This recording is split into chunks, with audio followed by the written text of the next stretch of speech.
India book of রেকর্ডে নাম উঠল কাঁথির অনুস্মিতা মাইতির। কম বয়সে 15 রকমের বাদ্যযন্ত্র বাজানোর জন্য এই খেতাব সে অর্জন করেছে। অনুস্মিতার সাফল্যে খুশি কাঁথির সমস্ত মানুষজন। খুব ছোটবেলা থেকেই গান গাওয়ার সঙ্গে বিভিন্ন ধরনের বাদ্যযন্ত্র বাজানোর শখ অনুস্মিতার। তার পুরস্কার হিসেবেই ইন্ডিয়া বুক অফ রেকর্ডে নাম উঠল কাঁথির গর্ব অনুস্মিতা মাইতির। এত কম বয়সে 15 রকমের বাদ্যযন্ত্র বাজানোর জন্য এই খেতাব সে অর্জন করেছে।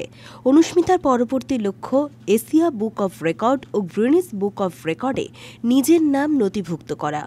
অনুস্মিতা এর আগেও বিভিন্ন ধরনের বড় বড় পুরস্কার লাভ করেছে। দুটি বড় বড় রিয়েলিটি শোতেও সে অংশগ্রহণ করে বিভিন্ন বাদ্যযন্ত্র বাজিয়ে সকলের মন জয় করেছে। সেই সাথে চ্যাম্পিয়নও হয়েছে সে। ইন্টারন্যাশনাল ক্যারেটে চ্যাম্পিয়নশিপে গোল্ড মেডেল পাওয়ার জন্য পশ্চিমবঙ্গ সরকারের তরফে ব্রেভারি অ্যাওয়ার্ডে সম্মানিত হয়েছে। সেই সাথে 2024 সালে আইসিএসসি জুনিয়র বিভাগে WB ও NE রিজিয়নের মধ্যে most talented student of the year অ্যাওয়ার্ডে সম্মানিত হয়েছে। এছাড়াও অনুস্মিতা দুটি টিভি চ্যানেলে সঙ্গীত পরিবেশন করেছে। সর্বোপরি অনুস্মিতার এই অভূতপূর্ব সাফল্যে খুশি কাঁথির মানুষজন।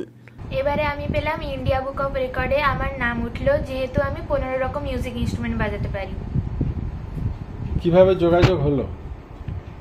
অনেক দিন ধরেই ভাবছিলাম, তারপরে একদিন দেখলাম যে আমার ফেসবুকে দেখছিলাম যে অনেকজন এটা পাচ্ছে, তখন অ্যাপ্লাই করলাম। হঠাৎ করে দেখলাম একটা মেল এলো যে তুমি সিলেক্ট হতে পারো, তো তুমি আবার ভালো করে নাম অ্যাড্রেস পাঠাও। তো পাঠালাম, দেখলাম আমি সিলেক্ট হয়ে গেলাম। তারপরে এটাকে আনতে হলো। কি কি বাজাতে পারো?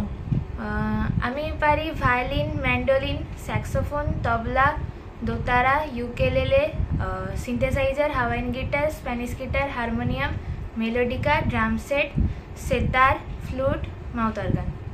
রঞ্জন মাইতির রিপোর্ট, খবর BCBS।